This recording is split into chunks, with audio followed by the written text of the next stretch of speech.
A blizzard is a snowstorm lasting 3 hours or more with winds above 56 kilometers per hour and visibility of under 400 meters.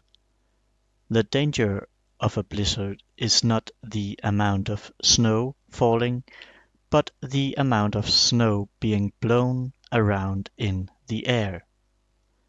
Strong winds and freezing temperatures in a blizzard can make a cold wind chill factor.